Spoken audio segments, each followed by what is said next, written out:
नमस्कार, संवाद कार्यक्रम में आपका स्वागत है। मैं हूं डॉक्टर प्रतीक श्रीवास्तव। नवरात्र आने वाले हैं।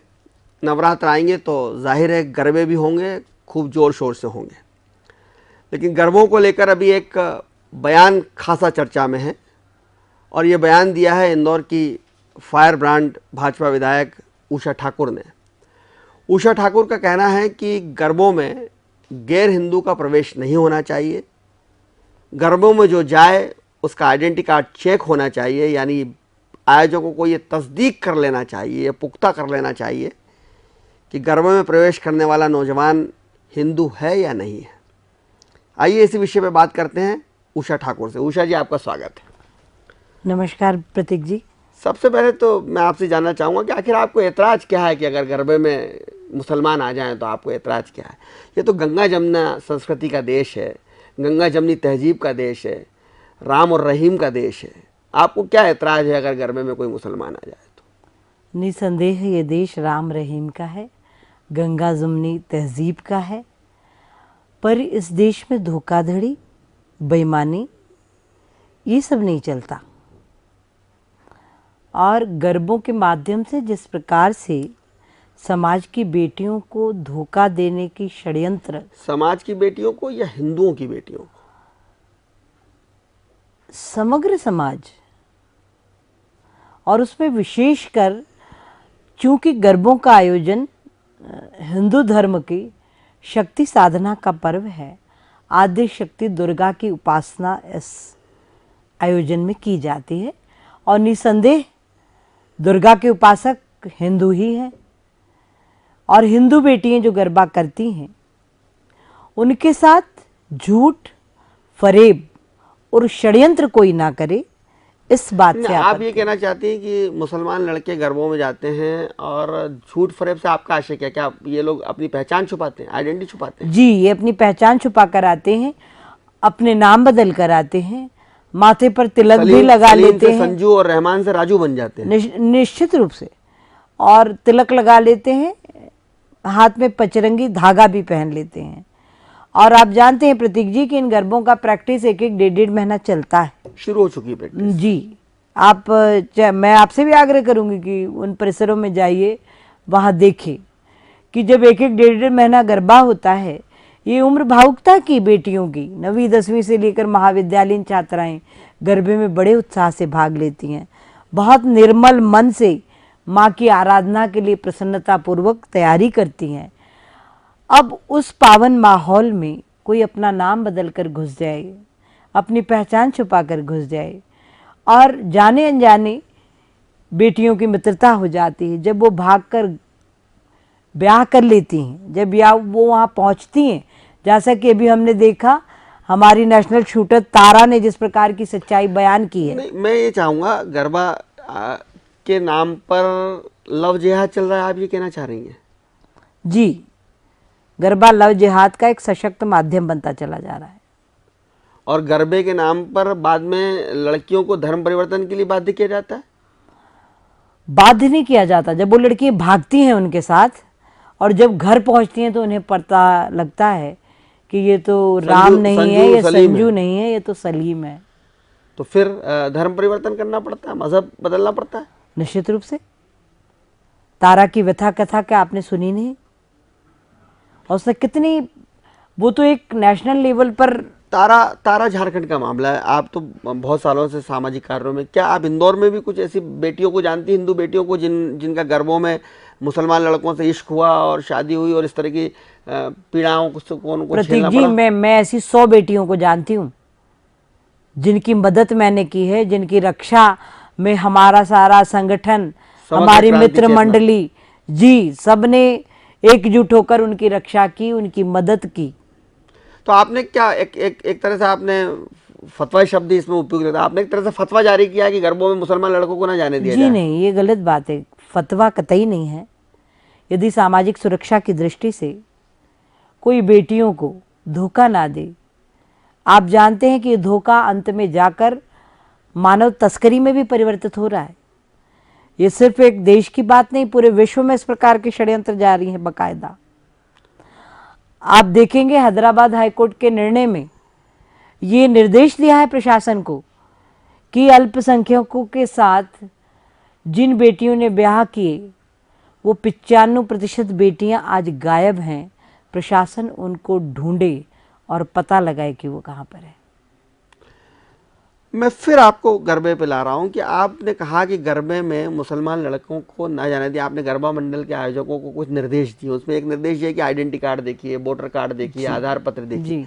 क्या आपके जो संगठन आप चलाती हैं जी, समग्र क्रांति जिसके बहुत मध्य प्रदेश शायद सबसे बड़ी महिला कांवड़ यात्रा आप निकालती हैं और कई सालों से निकाल रही हैं, और प्रतीक जी उसके माध्यम से बहुत रचनात्मक तो मैं क्या आपसे ये जानना चाहता हूं कि क्या वो आपके संगठन के लोग और आपकी पार्टी के कार्यकर्ता, भाजपा के कार्यकर्ता, क्या गरबा मंडलों पर एक पर्सनल पुलिसिंग करेंगे, निगाह रखेंगे और कार्ड चेक करेंगे? देखिए, पर्सनल पुलिसिंग की कोई बात नहीं है, और समाज परिवर्तन एक बहुत लंबी प्रक्रिया होती है, वो जोर जबरदस्ती से होता भी नहीं है। हमने तो, और ये ना तो मेरा फरमान है ना मेरा अकेले का कोई ये विचार है, इंदौर के सारे बुद्धिजीवियों की एक बैठक हमने विगत वर्ष बुलाई थी और उसकी अध्यक्षता रामकृष्ण मिशन के राघवेंद्रानंद जी ने की। कोगजे जी महाराज हमारे गोंदौली धाम के गुरुजी उसमें शामिल थे। आईजी मान्य अनुराधा शंकर सिंह जी भी इसमें अध्यक्षता की थी, और प्रबुद्ध जन ने जो विचार विमर्श के बाद निकले वो 11 बिंदु हमने गरबा आयोजकों तक सुझाव के बतौर पहुंचाया। एक बिंदु तो हमने समझ लिया, गरबा मुसलमान लड़के नहीं आना चाहिए, बाकी 10 बिंदु क्या है? और ये आप बार बार जो मुसलमान का जिक्र कर रहे हैं उसमें जिक्र ये है कि हिंदू बेटे भी यदि आएंगे तो अपना मतदाता परिचय पत्र लेकर आए, ये अपेक्षा है। नहीं, आपको पुरुष मात्र, सिख बच्चों के आने पे एतराज तो नहीं है? पुरुष मात्र यदि गरबा पंडाल में प्रवेश करे तो उसका आइडेंटिटी कार्ड आयोजक के पास होना चाहिए। ये बात है सामाजिक सुरक्षा की दृष्टि से। आपको सिख बच्चे आए तो आपको मतदाता परिचय पत्र लाए, लड़का जो भी आए, जैन बच्चे, जैन आए, सिख आए, गरबे करें तो आपको एतराज है क्या? जैन, सिख, हिंदू, मुसलमान भी गरबा करें, हमको आपत्ति ये नहीं है यदि वो सच्चा मुसलमान है, यदि वो 5 वक्त का नमाजी है, और यदि वो अपने जो उनके धर्म गुरु हैं उनकी अनुमति लेकर आए, उसका स्वागत है।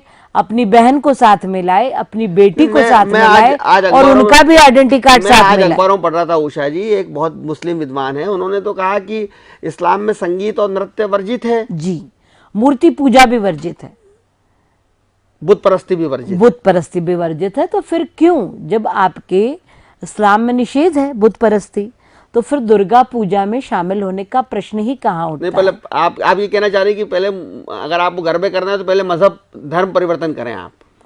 मैंने ये कब कहा?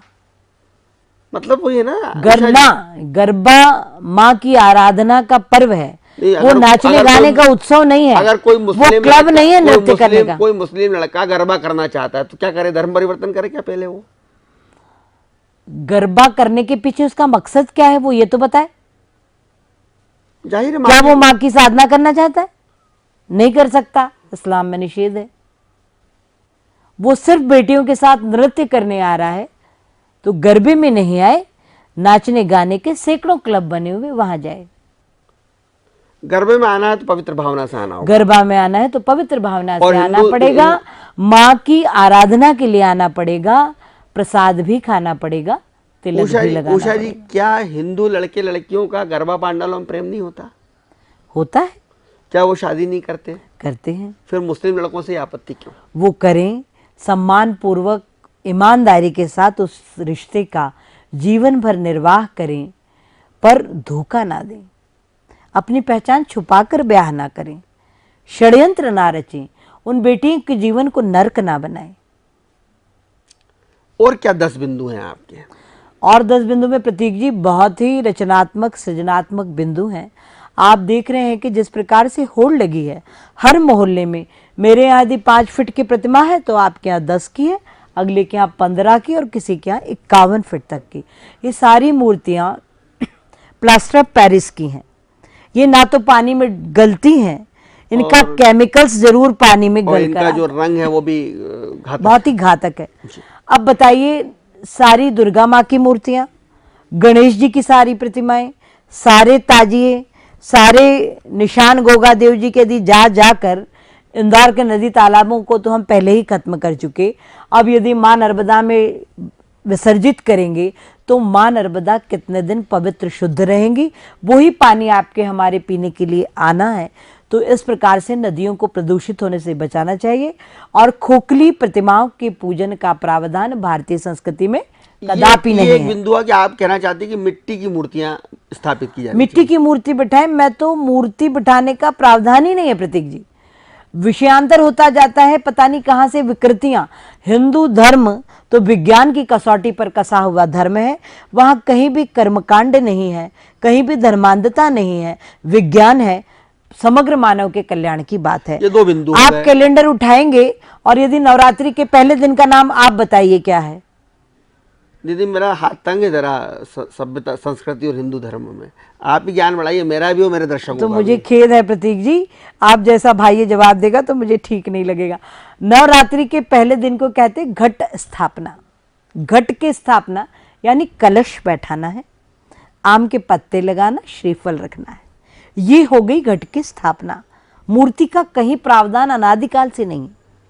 घट बैठाइए, उसके पीछे साइंस है, विज्ञान है कि कुवार में तापमान प्रचंड होता, गर्मी से अधिक होता, ऐसा कहते हैं विद्वज्जन कि हिरण भी काले पड़ जाते। तो हर व्यक्ति एक घट पानी पिए ताकि वो स्वस्थ रह सके, उसका स्वास्थ्य खराब ना हो। जवारे उगाए जाते थे, जवारे उगाने के लिए बहुत मेहनत लगती है, बहुत पवित्रता से उसका पालन होता है। घी से, दही से, दूध से जवारों को हम सींचते हैं। दीदी वो एक जो आप बात कर रही हैं उषा जी, वो एक भारतीय संस्कृति की पूजा पद्धति की आप बात कर रही हैं। मैं बात जानना चाहता हूँ आपके बिंदुओं का। क्या आपके बिंदु 10 क्या हैं कि जिसमें कि आप एक तो ये हो गया प्लास्टर ऑफ पेरिस की मूर्ति ना बिठाएं। दूसरा, जो जवारे बोते हैं माँ की आराधना के लिए, उनको 10वें दिन जाके विसर्जित ना करें, उनका रस बनाकर पिए, क्योंकि वो रेजिस्टेंस पावर बढ़ाते हैं, कैंसर जैसी बीमारियां भी ठीक से हो बच सके। दूसरा बिंदु यह है। तीसरा बिंदु यह है, जो जवारे की मिट्टी बचेगी वो बहुत उर्वरा और पावन मिट्टी होती है, उस पर एक अनार का पेड़ लगाएं, एक रक्त पुष्प का पेड़ लगाएं, जो माँ को बहुत पसंद है। शास्त्रों में वर्णित है कि जो इन 2 पेड़ों को पोषित करेगा, मैं उन्हें 100 यज्ञों का फल दूंगी। ये नागरिकों को पर्यावरण प्रदूषित होने से बचाने की शिक्षा के लिए कहा होगा। आज ग्लोबल वार्मिंग से पूरा विश्व जूझ रहा है। यदि एक एक पेड़, 80 करोड़ हिंदू इस देश में हैं जो दुर्गा के उपासक हैं, यदि एक एक पेड़ लगाएंगे प्रतीक जी, तो आप खुद जोड़ लगाइए कि कैसे एक पेड़ 10 डिग्री तापमान कम करता है, 10,000 लीटर पानी अपने नीचे संचित रखता है। तो इस नवरात्रि के पावन पर्व में जवारे की उस माटी पर 2 पेड़ लगाने का संकल्प करें। और चौथा बिंदु आता है कि हम जो दीप जलाते हैं, मैंने देखा है प्रतीक जी, आपने भी देखा होगा, गरीब से गरीब आदमी जो खुद घी नहीं खाता पर पूरे नवरात्रि में शुद्ध घी का दीप जलाना चाहता है, उसके पीछे भी साइंस है। एक छटाक गाय का घी आप जलाएंगे, आज शोधों ने सिद्ध कर 1 टन ऑक्सीजन बनता है, जिसकी वर्तमान लागत लगभग 1 करोड़ होगी। पूरा पर्यावरण शुद्ध होगा, हमारी आने वाली पीढ़ी, हमारे बच्चे स्वस्थ रहेंगे, यही उसके पीछे का भाव। मैं आपको रोकते हुए कहूंगा कि कुछ लोग जो हैं गरबे का आयोजन बड़े व्यावसायिक आधार पर कर रहे हैं, और वो लोग हिंदू हैं, वो बड़ी मोटी फीस ले रहे हैं, अपने गरबे पंडालों के आगे बड़े बड़े स्टॉल लगा रहे हैं, दूर दूर से उनके स्टॉल आते हैं, स्टॉलों में बिक्री हो रही है, फैशन ग्लैमर की बात हो रही है, वहाँ टैटू बनाए जा रहे हैं पीठ पे, गर्दन पर। जी, तो ये एक बिंदु वो भी है प्रतीक। तो ऐसे हिंदुओं को कोई आप कुछ नहीं कहना चाहती, आपको तो बस ये लगता है कि मुसलमान लड़के ना आए, और ये हिंदू जो हिंदू होकर हिंदू धर्म का कुप्रचार कर रहे हैं, उनके लिए आप खामोश हैं। मुसलमान लड़के झूठ बोल कर ना आए, और आयोजकों को, हर आयोजक को हम पत्र लिख रहे हैं प्रतीक जी, और उनसे आग्रह करें कि आप यदि दुर्गा माँ की प्रतिमा बैठाते हैं तो उस मर्यादा का, उस संस्कार का, उस वातावरण का पालन कीजिए। और यदि आपको सिर्फ नाचने गाने के क्लब चलाने हैं तो फिर आप दुर्गा माँ की प्रतिमा स्थापित मत कीजिए। और उन लड़कियों को कुछ नहीं बोलेंगे आप जो पीठ उघाड़ कर और छोटे छोटे कपड़े पहन के गरबे करती हैं, और जिनको फैशन की नुमाइश कर रही हैं। हम जन जागरण के लिए अभिभावकों से भी एक कार्यक्रम हमने इसीलिए डिजाइन किया। मुसलमान लड़की दोषी नहीं, आपकी हिंदू लड़कियां भी तो उनको आकर्षित कर रही हैं, उनको ऐसा सामान, ऐसा वातावरण प्रस्तुत कर रही हैं, उन पे भी रोक लगाइए। निसंदेह हमारा एक बिंदु वो भी है कि लो वेस्ट घाघरा नहीं पहनना है, बैकलेस ड्रेस नहीं पहननी है आपको, और पीठ पर हम छिपकली बनाकर, सांप बिच्छू बनाकर कौन सा देवी माँ की साधना करना चाहते? ये साधना का कौन सा प्रकार है? शालीन कपड़े पहने जाएं। शालीन कपड़े पहने जाएं। पर ये तो एक तरह का एक पर्सनल पुलिसिंग हो गई ना, कि आप किसी लड़के लड़कियों को क्या पहनना क्या नहीं पहनना, ये तो आरएसएस का एजेंडा है। जी नहीं, ये संघ का एजेंडा है कि आप ये मत पहनिए, वो पर्सनल मत पुलिसिंग पहनिए। भी नहीं है। ये देश नैतिकता, शील, चरित्र की पावनता के लिए जाना जाता है। ये हमारी संस्कृति की मर्यादाएं हैं और निस्संदेह हर व्यक्ति को इसके दायरे में उषा जी, रहना आपको चाहिए। मालूम है हिटलर ने ये सबसे पहले लव जिहाद एक शब्द छेड़ा था। उसने कहा था कि जो यहूदी हैं वो ईसाई लड़के जो है वो यहूदी लड़कियों से शादी कर रहे हैं, उसको रोका जाए। जी। और ये लव जिहाद शब्द भी अब आया, क्योंकि ऐसा कहा जा रहा है कि नृपेंद्र मिश्रा जो नरेंद्र मोदी जी के मुख्य सलाहकार हैं, पीएमओ में पदस्थ हैं, वो बरसों इजराइल में रहे हैं। तो ये कहीं वैसा वाला मामला तो नहीं है? आपके ऊपर तो आरोप लगता है कि आप हिटलर को मानने वाले संगठन के लोग हैं, नरेंद्र मोदी हिटलर की तरह चल रहे हैं, आप लोग भी लव जिहाद की बात करने लग गए हैं। ये कतई नहीं है प्रतीक जी। और लव जिहाद जो अभी आया है वो तो केरल हाईकोर्ट का दिया हुआ शब्द है, वो हमारा इजाद किया वो शब्द नहीं है। इंदौर में भी लव जिहाद की घटनाएं हो रही हैं, आपकी इस पर क्या प्रतिक्रिया है? निसंदेह हो रही है। रोकने के लिए क्या किया जाना चाहिए? रोकने के लिए यही सब किया जाना चाहिए कि ऐसे कुत्सित षड्यंत्र करने वालों को तत्काल पकड़ा जाए, उन पे धोखाधड़ी 420 कायमी हो। आप सत्य बोलकर सब करें, उसका स्वागत है, पर झूठ बोलकर आप किसी को धोखा नहीं दे सकते। आप अपनी बेटियों को, हिंदू बेटियों के लिए भी कुछ इस तरह का एक गाइडलाइन, जिसको हालांकि लोग, मीडिया सबसे ज्यादा उसका विरोध करता है कि आप कौन तय करने वाले? आप कौन? क्यों नहीं, हम समाज सेवक हैं, हम प्रतिनिधि हैं। जिम्मेदारी है हमारी कि आने वाली पीढ़ी नैतिकता से, राष्ट्रीयता से, सुसंस्कारों से पोषित हो, उसके प्रति कटिबद्ध हो। क्योंकि संस्कृति तो ऐसे ही संसरण करती है एक पीढ़ी से दूसरी पीढ़ी में। यदि संस्कृति में विकृति घुसेगी और आप और हम तटस्थ होकर देखेंगे तो समय आपको और हमको भी माफ़ नहीं करेगा। मुझे याद आती हो पंक्तियाँ, समर शेष है नहीं पाप का, भागी केवल व्याध, जो तटस्थ है समय लिखेगा उनका भी अपराध। यदि आपने और हमने अपनी जिम्मेदारी ठीक से, जी, यदि आपने और हमने ठीक से अपनी भूमिका नहीं निभाई तो हम भी क्षम्य नहीं माने जाएंगे। एक और तो ये कहा जा रहा है कि मैंने कहीं बयान भी पढ़ा कि भाई मुसलमानों की बहन बेटियां तो बुरके में रहती हैं जी, और वो बड़ा हिजाब करती हैं, पर्दा करती हैं, वो अपने परिवार के पुरुषों से भी बात नहीं करती हैं, परिवार के पुरुषों में नहीं आती हैं। तो आप भी शायद वैसी पद्धति कोई भारतीय हिंदू लड़कियों पे लाना चाह रहे हैं कि आप भी पर्दे में रहो, आप भी किसी से बातचीत ना करो। पर्दे में रहने की तो बात ही नहीं, शालीनता से रहें, संस्कारों के साथ रहें, मर्यादा में रहें। और चूंकि मुसलमान नौजवान अपनी बहन बेटियों को, अपनी लड़कियों को, अपनी कौम की लड़कियों को देख नहीं सकते, इसलिए आप हिंदू लड़कियों को भी वो देख नहीं पाए, इसलिए आपने कहा कि उसमें प्रवेश नहीं। इतने कट्टरवादी तो हिंदू कभी हो ही नहीं सकते। हमारे जैसी उदारता, हमारे जैसी सहिष्णुता, जिसने विश्व की हर जाति को अपने भीतर समाहित किया। पर ये एक धर्मनिरपेक्ष देश है ना, यहाँ पे तो किसी भी धर्म के व्यक्ति को, किसी भी धर्म प्रतीक जी, आप जैसे विद्वत जन से मुझे धर्मनिरपेक्ष शब्द जब कोई उपयोग करता है तो मुझे बहुत पीड़ा होती है। आपका खून धर्मनिरपेक्ष रहकर व्यक्ति सच्चा मनुष्य भी कैसे रह सकता है, मुझे ये तो बताए। पंथ निरपेक्ष है राष्ट्र, क्या अंतर है दोनों में, धर्मनिरपेक्ष और पंथ निरपेक्ष? पंथ निरपेक्ष, धर्मनिरपेक्षता तो मानव धर्म है।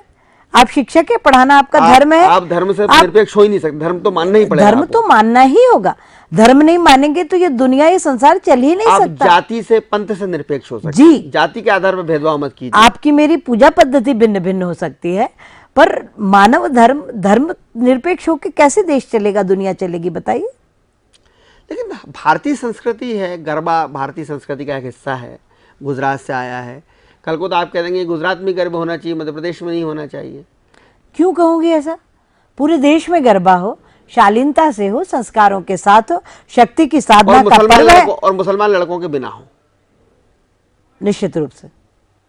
इसमें तो कोई आपका मन में कोई दो विचार नहीं। मुसलमान लड़कों का गरबों में प्रवेश नहीं होना चाहिए। यदि आपकी आस्था ही नहीं है, मैं कह रहा हूँ कि आपने फतवा जारी कर दिया है कि ये फतवा नहीं है, ये शहर के बुद्धिजीवियों का विचार विमर्श से निकला हुआ बिंदु है, ये फतवा नहीं है और ना ये फरमान है। आप इसको नहीं, मान लीजिए कि कोई आपका ये फरमान या आपका आग्रह है, अगर कोई गरबा मंडल नहीं मानेगा तो उषा ठाकुर के समर्थक क्या करेंगे? देखिए, कोई गरबा मंडल नहीं मानेगा ये तो प्रश्न ही नहीं और उठता। आपको मालूम पड़ गया है कि इस गरबा मंडल के अंदर कुछ मुसलमान लड़के गरबे में जा रहे हैं, गरबा खेल रहे हैं। प्रतीक जी, मैंने तो ये देखा है कि जिन गरबा आयोजकों से मैं बात कर रही हूँ, सहर्ष मैंने कहा आप धर्म की स्थापना का कार्यक्रम कर रहे हैं, माँ दुर्गा को बैठा रहे हैं, बहुत बेहतर होगा कि इन 11 बिंदुओं को आप इसके साथ शामिल करें, तो निसंदेह ये संस्कृतिनिष्ठ, राष्ट्रनिष्ठ, धर्मनिष्ठ कार्य मैं आपसे सीधा और अभी तक तो मुझे एक भी नहीं मिला जो ये कहता हो कि मैं ये नहीं मानता। क्या आपने निवेदन कर दिया, आवेदन कर लिया, निवेदन नहीं माना, आवेदन नहीं माना, तो कोई दनादन का भी आप लोगों की एक शैली है, वो दनादन भी करेंगे क्या आप लोग? जी नहीं, संविधान हम कभी हाथ में नहीं लेंगे। हमें हमारे प्रशासन पे पूरा भरोसा है।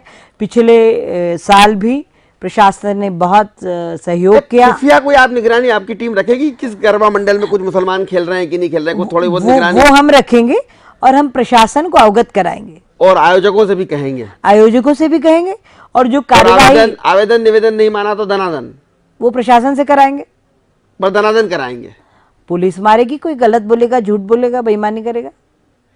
पुलिस हमारी तो पुलिस इसीलिए है। पुलिस तो आपकी जी नहीं, पुलिस हमारे लिए नहीं है। पुलिस पूरे प्रदेश का, देश का लॉ एंड ऑर्डर व्यवस्थित रखने के लिए है। पुलिस किसी की नहीं हो सकती, वो नागरिकों की नरेंद्र रक्षा मोदी के आने के बाद आप सारे लोग जो है ना वो आरएसएस का एजेंडा लागू कर रहे हैं, ऐसा लग रहा है। ये आप गलत कह रहे हैं। आप हमको इंदौर में विगत 25 वर्षों से जानते हैं और 25 वर्षों से हमारी कार्यशैली ऐसी ही है जैसी आज है। बहुत धन्यवाद उषा जी आपकी बेबाक राय टिप्पणी के लिए। उषा ठाकुर बहुत दबंगता के साथ कह रहे हैं कि 25 सालों से वो ऐसा ही करती रही है जैसा आप कर रही हैं और आगे भी करेंगी।